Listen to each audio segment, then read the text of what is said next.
जब पृथ्वी से लेकर आकाश तक श्रद्धा से सराबोर हो जाए, जब परंपरा का शोर पूरब से पश्चिम, उत्तर से दक्षिण तक सुनाई देने लगे, जब जीवन देने वाला सूर्य ईश्वरीय रूप में सर्वोपरि हो जाए, जब मनुष्य सूरज के सामने भक्त होकर खड़ा हो जाए, जब ये पूरी परंपराएं नजर आने लगें, जब प्रकृति और मनुष्य एक दूसरे में समाहित होने लगें, तो समझिएगा कि ये छठ की छठा है। नमस्कार, मैं आपके साथ के राणा, इंडिया 27 देख रहे हैं आप। और इस समय पर मैं मौजूद हूं गाजियाबाद के महागुणपुरम सोसाइटी में, और जहां हमारे सहयोगी भी मौजूद हैं और जो बाकी लोगों से बातचीत भी करेंगी, मेरी सहयोगी बबीता। बिल्कुल के क्योंकि आज छठ है और छठ की छठा जो है पूरे देश में छाई हुई है और पूरा देश इसे महोत्सव की तरह मनाता है। महापर्व है ये छठ का।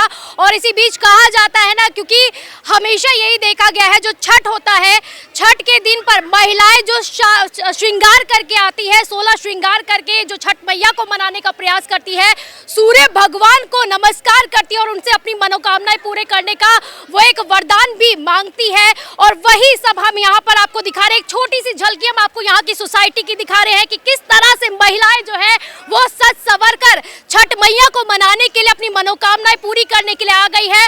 और सबसे बड़ी बात, क्योंकि अगर देखा जाए, पहले दिन नहाए खाए, दूसरे दिन खरना और तीसरे दिन जो है डूबते सूरज को अर्घ देना, और फिर जो है प्रसाद रूप में ठेकुआ खाना, और फिर अपने जो उन्होंने एक मनोकामना, एक तपस्या जो वो करती है, वो यहाँ पर हमें अब आज महिलाओं से पूछेंगे आखिर किस तरह की उनकी तपस्या होती है।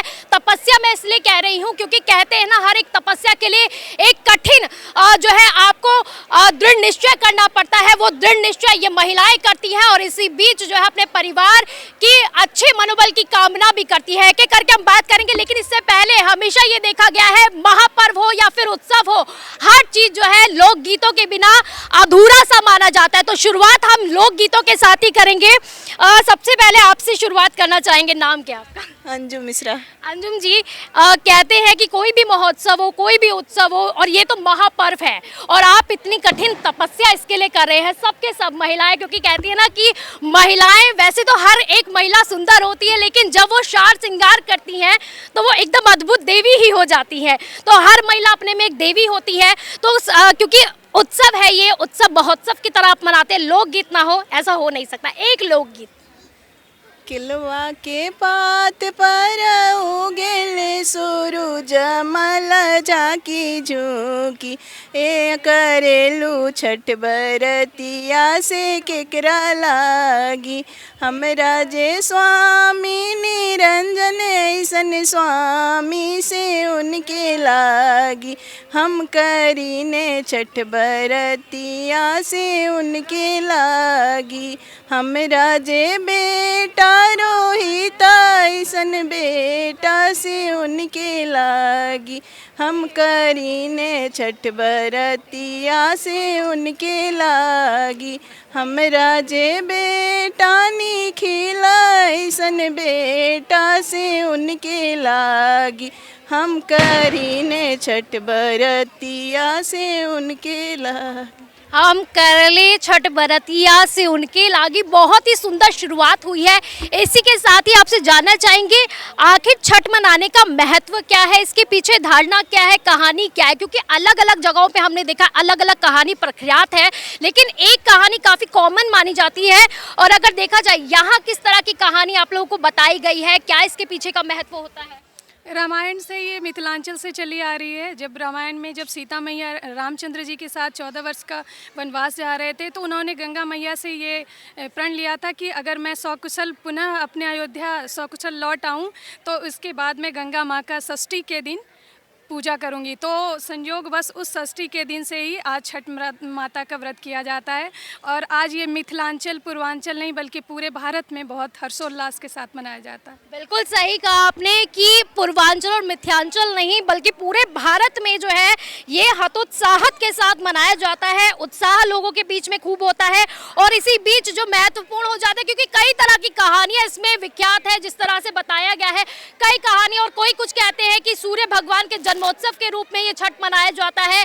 महिलाएं जो है अपने बच्चों के लिए छठ मनाती है, लेकिन सबसे महत्वपूर्ण ये हो जाता है क्योंकि सूर्य भगवान की भी बात होती है। और यहाँ पर अगर देखा जाए, क्योंकि सूर्य भगवान के बारे में जब भी हम बात करते हैं कि हमेशा से ही हम बचपन से ही सुनते आए हैं, सूर्य भगवान को जब हम जल देते हैं तो उगते हुए सूरज को जल दिया जाता है। लेकिन यहाँ पर जब छठ आती है तो एकदम उलट सुनने को मिलता है कि यहाँ सिर्फ सूर्य भगवान को उगते हुए नहीं जल दिया जाता, बल्कि जब सूर्य भगवान अस्त होते हैं उन्हें भी अर्घ दिया जाता है। इसके पीछे का क्या महत्व, क्या कहानी? इसके पीछे का सबसे बड़ा इम्पोर्टेंट महत्व ये है कि हमने हमेशा से देखा है कि जब भी कोई ग्रोइंग स्टेज में होता है, लाइक ग्रो कर रहा है, शक्ति है, सामर्थ्य है, उसकी सभी पूजा करते हैं। लेकिन हमारे ये छठ पूजा के महात्म्य में ये कहना है कि जब अगर किसी ने तपा है, तप किया है हमारे लिए, उदयांचल सूरज को तो सभी जल देते हैं, लेकिन हम अस्तांचल सूरज को जल देते हैं कि अगर वो ढल रहे हैं तो भी हम उनका साथ कभी नहीं छोड़ते हैं। जब महिलाएं डूबते हुए सूरज को अर्घ देती है, उसके पीछे का एक बड़ा कारण और बड़ा रीजन ये भी बताया जाता है कि वो ये कहती हैं कि हे भगवान, जो हमारी जिंदगी में जितनी भी मुसीबतें हैं उसे आप खत्म कीजिए।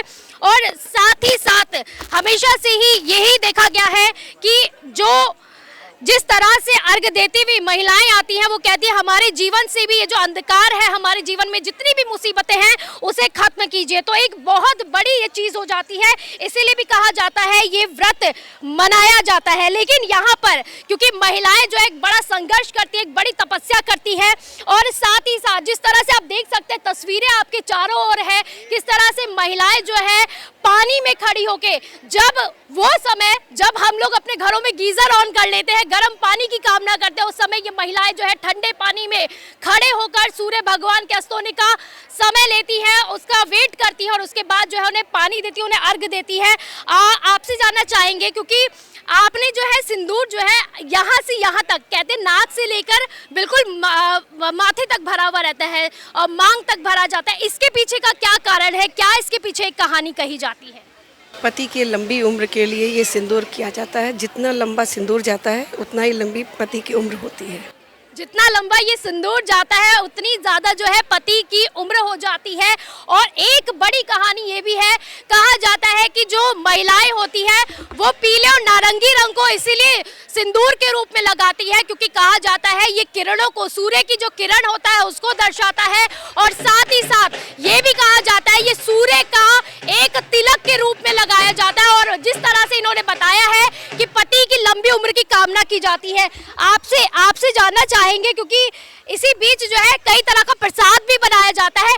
ठेकुए की बात सबसे ज्यादा आती है क्योंकि सबसे महत्वपूर्ण प्रसाद वो हो जाता है ठेकुआ।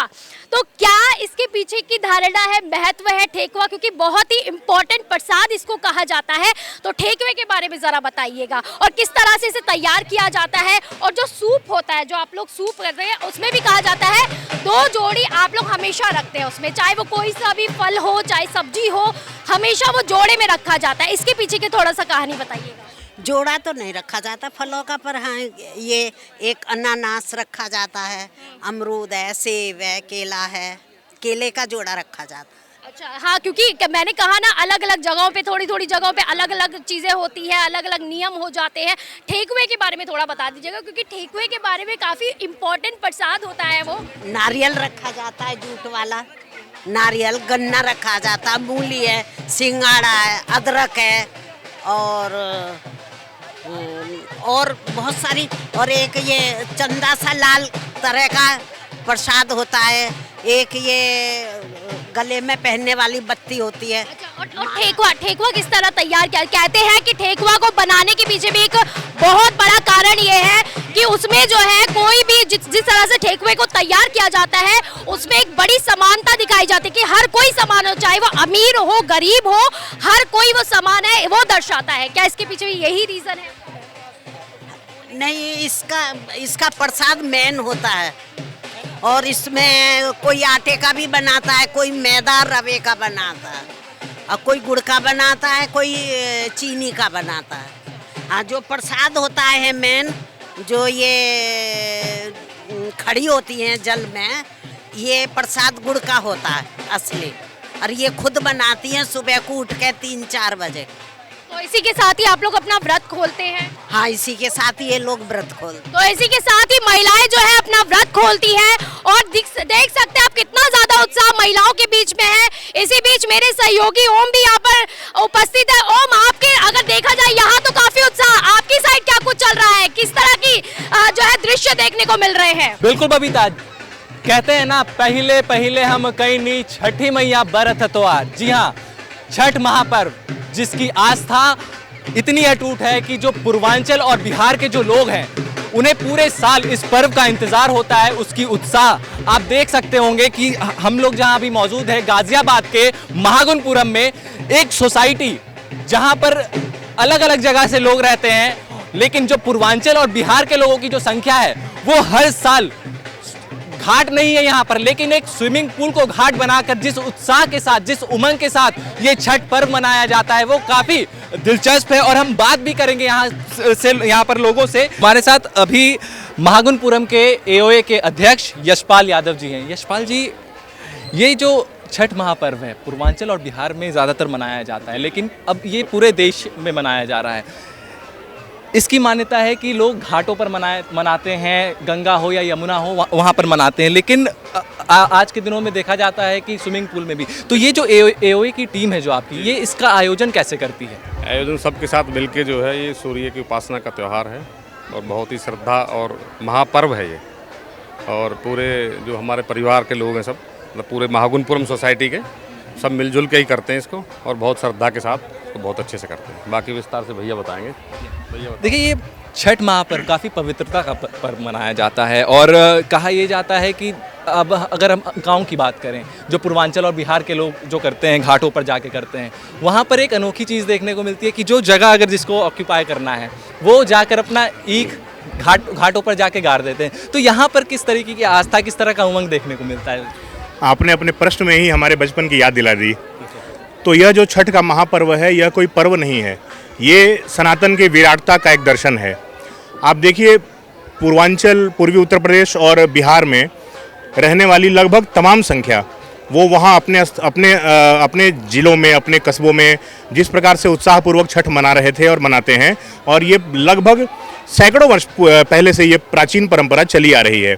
वही लोग जब व्यवसाय करने, नौकरी करने बाहर शहरों में आते हैं, विदेशों में जाते हैं, तो वहाँ पर भी वो उस छठ के महत्व को कहीं से भी घटने नहीं देते हैं। आप देखिए उस श्रद्धा का, उस आस्था का महत्व कितना गहरा है कि अन्यत्र जाने के बाद भी वो व्यक्ति अपने उस महत्व को, अपने उस आस्था को कहीं से भी डिगने नहीं देता है, और उसी उत्साह के साथ और जहाँ भी जाते हैं वहाँ के स्थानीय लोग बढ़ चढ़कर इसको आगे बढ़ाने में अपनी महत्वपूर्ण भूमिका निभाते हैं। जिस प्रकार से यहाँ देखा आपने, यहाँ के जो व्यवस्थापक हैं, इस सोसाइटी में जो लोग जिम्मा देखते हैं, सब व्यवस्थाओं को ठीक करते हैं, उन्होंने भी आगे बढ़ के इसको सुंदर बनाने में, भव्य बनाने में अपना सहयोग दिया। हमारी तरफ से, हम बिहार वासियों, हम पूर्वांचल वासियों की तरफ से हम यहाँ के सोसाइटी के इन व्यवस्थापकों को भी बहुत बहुत धन्यवाद देते हैं जो इतना उल्लासपूर्वक वातावरण हम सबको दिया।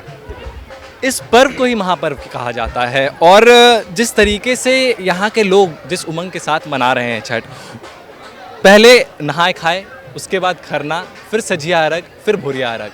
क्या मान्यताएं हैं? क्योंकि 36 घंटे का निर्जला उपवास आसान बात नहीं होता है। क्या मान्यताएं होती हैं इसकी? देखिए, इसके पीछे जो मान्यताएं होती है, छठ का पर्व जो है सूर्य की उपासना होती है। सूर्य हमारे एक ऐसे देव है जिनको कि जो मतलब हर कोई जो है पूजता है।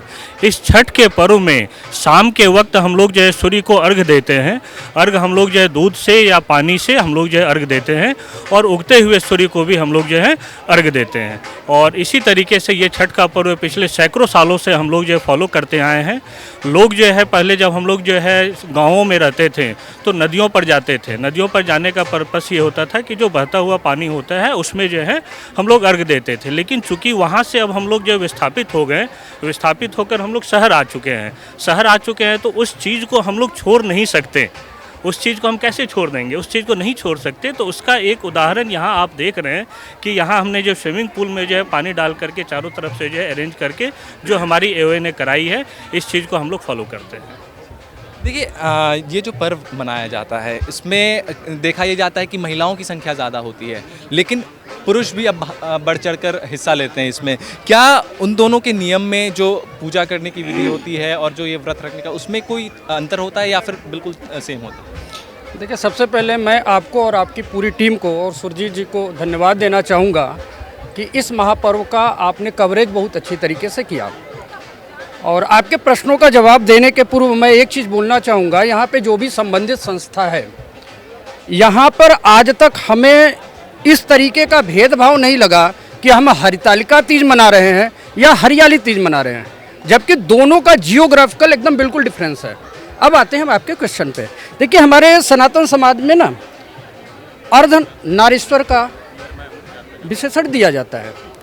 तो देखिए, हम लोग क्या है, जेंट्स की अगर हम बात करें, पुरुष की बात करें, तो कहीं ना कहीं जीविका के लिए पैसे की ज़रूरत पड़ेगी। जिनको यथासंभव समय मिला, दीपावली की छुट्टियां भी हमने ली, एक लंबा काम पेंडिंग था, उसकी कारण कुछ लोग नहीं आ पाए, लेकिन जिनकी छुट्टी अप्रूव हो गई या जो खुद के व्यवसायी हैं, आने की इच्छा है सबकी है, आप किसी से भी पूछ लोगे, आने की इच्छा है सबकी है, लेकिन चूंकि हम यहाँ देखिए ईस्ट यूपी बिहार से हैं, तो कहीं ना कहीं आजीविका के लिए आए हैं, तो वो भी मेन चीज़ है। तो जिनको भी छुट्टी मिला, यहाँ पे समय दिया। और एक चीज़ मैं आपको बताऊँगा, पिछले कुछ सालों में आपने देखा होगा कि सनातन धर्म के प्रति लोगों का झुकाव बड़ी तेज़ी से हो रहा है। आप आज के डेट में देखिए, बच्चे, छोटे छोटे बच्चे, मैं प्रतिदिन लगभग मंदिर जाता हूँ, छोटे छोटे बच्चे जो स्कूल जाते हैं ना, हाथ जोड़ते हुए जाते हैं। कहीं ना कहीं सपोर्ट किसका है? महिलाओं का भी सपोर्ट है। तो आपका जो क्वेश्चन है कि जो पुरुषों की संख्या बढ़ी है, वो इसी रीजन से बढ़ी है कि कहीं ना कहीं हमें अब जो है ना, बहुत ही अच्छी तरीके से एक सही दिशा में हम जा रहे हैं सनातन के प्रति। जो छठ महापर्व है, इसको कहा जाता है काफ़ी आस्था और काफ़ी पवित्रता के साथ ये पर्व को मनाया जाता है। ये जो 36 घंटे होते हैं, ये काफ़ी क्रिटिकल होते हैं, मतलब बिना जल के, बिना पानी के ये 36 घंटे को पार करना वो काफ़ी मुश्किल हो जाता है। तो इसको आप कैसे देखती हैं? एक्चुअली ये व्रत होता ही ऐसा है कि 3 दिन का कठिन उपवास होता है ये, तो लोग काफ़ी मान्यता के साथ इसको रखते हैं ना। बेसिकली जो छठी मैया है वो सूर्यदेव की बेटी थी, तो इसीलिए हम लोग इस दिन छठी मैया की जो पूजा करते हैं, सूर्यदेव की आराधना करते हुए करते हैं। पूर्वांचल के लोग, आप लोग भी शायद पूर्वांचल या बिहार से बिलोंग करती होंगी। बिल्कुल। तो ये बिहार और पूर्वांचल में खासतौर पर देखने को मिलता है, लेकिन अब देखा जा रहा है जहाँ जहाँ भी पूर्वांचल और बिहार के लोग रह रहे हैं, वो अपनी आस्था के साथ, अपनी उमंग के साथ वहीं पर करते हैं। जैसे कि यहाँ पर आप लोग भी महागुणपुरम सोसाइटी में यहाँ पर आप छठ कर रही हैं, वो भी स्विमिंग पूल में। तो ये मतलब जो ये उमंग है, ये कहाँ से आता है, ये मोटिवेशन कहाँ से आता है? बेसिकली ये फेस्टिवल ही हम लोगों का सबसे बड़ा फेस्टिवल होता है पूरे साल का। तो पहले इस फेस्टिवल के बारे में काफ़ी कम लोग जानते थे, बट अभी की डेट में मुझे लगता है कि पूरे इंडिया में शायद ही कोई कोना बचा होगा जहाँ पे छठ के बारे में ना जाना जाता हो। तो बिहारीज जो हैं ऑलमोस्ट सारे ही मतलब देश में फैले हुए हैं। तो आप देखेंगे कि जो भी जहाँ पे भी है, अपने इस कल्चर को आगे लेकर जाने की होड़ में लगाया हुआ है अभी की डेट में। तो हम लोग उसी हिसाब से इस फेस्टिवल को आगे बढ़ाने की कोशिश में है। देखिए, ये जो आस्था है ये अटूट है, ये उमंग, ये जोश आप मेरे दाईं ओर देख रहे होंगे। जिस तरीके से उत्साह, ढोल नगाड़े के साथ लोग छठ महापर्व मना रहे हैं। यहाँ पर अब अर्घ दिया जा रहा है, अर्घ की तैयारी की जा रही है। जो महिलाएं हैं वो कहीं ना कहीं वो काफ़ी उत्साहित हैं। काफ़ी जो भी लोग छठ कर रहे हैं, चाहे वो महिलाएं हो या फिर जेंट्स हो, वो लगातार ये कोशिश करते हैं कि कोई भी चूक ना हो इस पर्व में, क्योंकि इस पर्व की जो मान्यताएं हैं कि इसको काफ़ी पवित्रता से किया जाता है। इसमें कोई भी गलती इसमें माफ़ नहीं की जाती है। तो इसको लेकर जो भी सारे चीज़ें, जो जितने भी सारे लोग इसे करते हैं, काफ़ी जिम्मेदारी के साथ इस पर्व को करना पड़ता है। और जितने भी सारे लोग हैं जो बाहर रहते हैं, वो भी इस समय अपने घर की ओर प्रवेश करते हैं, प्रस्थान करते हैं। और जो लोग अपने घर नहीं पहुंच पाते, वो जहां भी रहते हैं, वो अपनी आस्था, अपनी लगन के साथ वहीं पर छठ मनाते हैं। यही खूबसूरती है पूर्वांचल और बिहार की और इस महापर्व छठ की। अभी हम सीधे चलेंगे अपने सहयोगी के राणा के पास, जो कि और महापर्व की जानकारी साझा कर रहे हैं। बिल्कुल ठीक कहा ओम कि जब लोग घर पर नहीं होते हैं उस त्योहार पर, अपने घरों के लिए पहुंच जाते हैं और जो जहां मौजूद होता है वहां इस त्योहार को मनाता है। अभी जिस जगह पर हम हैं, गाजियाबाद के महागुणपुरम में, वहां आप ये जो अलौकिक छटा देख रहे होंगे, ये अलौकिक छटा उसी छठ मैया के त्योहार की है, जहां लोग इस त्योहार को बड़े ही धूमधाम के साथ मना रहे हैं। ढोल नगाड़ों की आवाज़, ध्यान लगाते हुए लोग। और वैसे अक्सर ये मान्यता है कि यहाँ नदी या फिर तालाब में इसी तरह से खड़े होकर अर्घ्य देना और पूजा करना विधि विधान से की जाती है। लेकिन अब हमारे साथ साथ हमारे त्यौहार भी थोड़े मॉडर्न हो गए हैं, तो तालाब की जगह स्विमिंग पूल तक आ गए हैं, क्योंकि ये समय के साथ बदलाव है। अब यहाँ जो लोग हैं उनसे भी बातचीत करेंगे। अक्सर ये माना जाता है कि महिलाएं इस त्योहार को करती हैं, पुरुषों के लिए किस तरह की मान्यताएं हैं इस त्योहार को करना? पुरुष जो हैं उनको लिए अलग अलग त्यौहार होते हैं। ऐसे ही ये राम जी ने और सीता माँ ने ही ये पूजा संपन्न किया था, तो इसीलिए ये साथ में ही जोड़ी लोग पूजा करते हैं। जैसे जो अभी तक हम देख रहे थे ये चीज़ें, तो ये या तो नदी या तालाब में पूजा इसकी विधि होती है। अब आप स्विमिंग पूल तक आ गए हैं, मॉडर्न हो गया है त्योहार भी, तो ये किस तरह से? वो रीज़न है क्योंकि अब इतना दूर तो हम लोग जा नहीं सकते हैं, और आप नदी का जो हाल है, पॉल्यूशन है, वो तो सेफली सब यहीं कर सकते हैं। क्योंकि बिल्कुल मैं उसी पर ये बात करना चाह रहा था। यमुना का जो हाल है, जिस तरह से झाग, वो भी तब जब छठ का त्योहार है उस समय पर, इसको आप किस तरह से देखते हैं कि क्या सिर्फ राजनीतिक वादों में ही चीज़ें उलझ कर रह गई हैं? नहीं, ऐसा नहीं है, वो उनका अपना है। हम लोग तो यूपी से, बाबा के प्रशासन से है, तो हम लोग को यहाँ तक देखना है, बाकी वो से मतलब नहीं है, बस हम लोग को यहीं तक है। हाँ नहीं, लेकिन मेरा यही कहना था, मतलब मैं जानना चाह रहा हूँ आपसे, क्योंकि हर बार वादे किए जाते हैं कि इस बार यमुना साफ हो जाएगी, इस बार गंगा साफ हो जाएगी, लेकिन हालात बदलते हुए नजर नहीं आते हैं। उसके पीछे के कारण? उसके पीछे का कारण ये है कि अगर आप जैसे हिसाब से वहाँ की पब्लिक है, वो लोग नहीं कॉर्पोरेट करे, तो हम लोग तो यूपी के हैं, इसलिए क्या बोल सकते हैं, बाकी कोई कमेंट्स नहीं करना चाहते। तो आप यूपी में कहाँ से हैं? बनारस के रहने वाला हूँ। बनारस के? इस बार घर नहीं गए? नहीं, यहीं हम लोग हर साल यहीं करते हैं, और महागुनपुरम में ही छठ हर साल करते हैं। घर न जाने का कारण? ऐसा कुछ नहीं है, यहीं हम लोग का पूरा परिवार यहीं रहता है। अच्छा, तो आपने अपनी आखिरी छठ अपने पैतृक गांव में, उस घर में कब मनाई? डेहरी ओनसन है, वहाँ से हम लोग ने पहला, मेरी मम्मी और मेरे फादर करते थे, उन्हीं से देखा देखी मैंने ये स्टार्ट किया। मतलब आपने अपनी आखिरी छठ गांव में जाकर कब मनाई थी? नहीं, गांव में तो यहीं से स्टार्ट किया है। अच्छा। यूपी से ही स्टार्ट किया है, और डेहरी ओनसन ऐसे हमारे एक पूर्वज लोग रहते थे, वहाँ से हम लोग ने इसको स्थापना किया है। किस तरह की मान्यताएं हैं पुरुष की इस पूजा को लेकर, छठ पूजा को लेकर? ये पूजा में कोई मान्यता या कुछ ये नहीं होता कि कोई पुरुष ही करेगा, कोई स्त्री करेगी। पूजा सभी के लिए समांतर है, ठीक है। चाहे छठ पूजा हो, चाहे कोई भी त्यौहार हो, सभी के लिए है। स्त्री और पुरुष कोई भी कर सकता है, कोई मान्यता नहीं है कि उसमें कोई पुरुष ही करे या कोई स्त्री करे। मतलब क्या दोनों के लिए कुछ अलग अलग रूल्स हैं या सेम है? सभी के लिए बराबर रूल्स है। पूजा का रूल कोई अलग से डिफाइन नहीं होता कि स्त्री के लिए होगा, पुरुष के लिए होगा। सबका रूल वही है जो पूजा का समांतर रूल होना चाहिए। हमारे साथ ये जो आप भव्य आयोजन देख रहे हैं, छठ की ये छठा, अलौकिक छठा जो आप देख रहे हैं, और इसका जो पूर्ण रूप से आयोजन किया है, वो रामचंद्र जी भी हमारे साथ हैं। रामचंद्र जी मेंबर हैं, योगे के मेंबर हैं, यशपाल जी हैं, सुरजीत जी हैं, और भी बाकी कई सारे गण हैं। बाकी सबका सहयोग से मिलकर सारा कुछ काम होता है। बट ये है कि बहुत धूमधाम से ये सारी चीज़ें पर्व मनाई जा रही है छठ पूजा का, और हर आदमी का, चाहे महिलाएं हों चाहे पुरुष हो, हर आदमी का एक लालसा होता है कि भाई कि हम छठ पूजा करें। पहले बिहार के लोग जुड़े हुए थे, अब कुछ उत्तर प्रदेश से भी लोग जुड़े हैं, कुछ अब धीरे धीरे लोग यहाँ के भी लोग करने लगे हैं, क्योंकि उनकी कई सारे लोगों का मनोकामना पूर्ण होता है, जो वो मानते हैं वो सारी चीज़ें उनकी मनोकामना पूर्ण होती है। हमारे हिंदू त्योहार में अगर आप किसी भी त्योहार को अगर आप देखें तो उसका कुछ ना कुछ साइंटिफिक रीज़न होता है। छठ को साइंस से कैसे जोड़ा?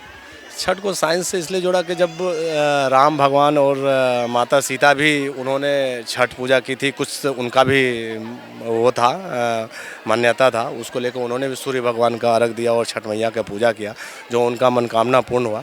उस तरफ से उसी टाइम से लोग ये मानने लगे कि भाई कि छठ पूजा जो करेगा उसका सारा मतलब मनोकामना पूर्ण होगा, और लोग एक दूसरे को देखकर भी लोग वो करते हैं कि भाई कि अगर उनका मनोकामना पूर्ण हो रहा है तो हम भी ये काम करें। और आप महत्वपूर्ण है, ये एक महापर्व में छठ पूजा माना जाता है। पहले बिहार में लोग था, अब दिल्ली में भी, अब दिल्ली में तो ऐसा है कि जमुना के जी को तो आप स्थिति आप देख ही रहे हैं। अब आज गाजियाबाद या एनसीआर एरिया में फ्लैट बन गए हैं, अब उनके लिए व्यवस्था तो यही है कि जो स्विमिंग पूल है उनका इंटरनल अपना वहीं छठ पूजा करते हैं। पानी भी स्वच्छ होता है, सुंदर होता है। हालांकि बहती गंगा में तो सब माफ़ है, तो अब बहती गंगा में जमुना जी में है तो उसमें कुछ कहा नहीं जा सकता, मगर दिल्ली के प्रदूषण को लेकर स्थिति आप देख ही रहे हैं। ये माना जाता है कि सूर्य देवता की जो पत्नी है प्रत्युषा, शाम के समय पर जो है वो सूर्य देवता के साथ होती हैं। तो सूर्य की जो आखिरी किरण होती है उसको प्रत्युषा ही कहा जाता है। उनको अर्घ्य देने का ही ये पूरा चलन है। लेकिन साइंटिफिक रीजन में इसको ये कहा जाता है कि अगर वो आखिरी किरण आप पर पड़ती है तो तमाम तरह के रोग खत्म होते हैं। हाँ, लेकिन यहाँ मेरा सवाल ये है कि हम इस मॉडर्न युग में अब आ गए हैं, चारों तरफ ऊंची ऊंची बिल्डिंगें हैं, तो अस्त होते हुए सूर्य का देख पाना बड़ा मुश्किल है।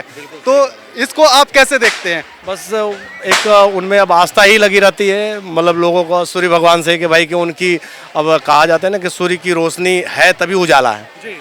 तो जब उजाले में है, अब तो भाई वो सामने बिल्डिंगें बन गई हैं तो सूर्यास्त का उनका किरण तो पड़ नहीं सकता, मगर ये है कि उनका आस्था ही जो लोगों का है कि उजाला में है, और सूर्य मतलब आज तक ले जब तक ले उनकी अर्घ दे रही हैं तो उनकी सारी चीज़ें मनोकामना पूर्ण होनी है।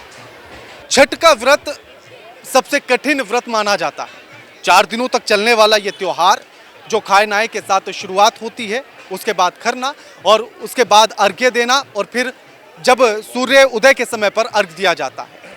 4 दिन तक एक कठिन त्योहार संघर्षों के साथ चलता है। लेकिन कहते हैं कि जब आस्था हो, जब श्रद्धा हो, तो कठिन से कठिन डगर हो या फिर व्रत हो, सब बड़ी आसानी के साथ पूर्ण हो जाते हैं। और इसीलिए छठ मैया का ये त्योहार भी उसी उल्लास उत्साह के साथ मनाया जाता है। और 4 दिन कैसे गुजरते हैं उस उल्लास में, उस उमंग में, किसी को कुछ पता ही नहीं लगता है। इसीलिए आस्था की शक्ति इसी को कहते हैं। और इसी के साथ हम सबको दीजिए इजाजत। लगातार खबरों के लिए देखते रहिए इंडिया 27। जय जय छठी मैया की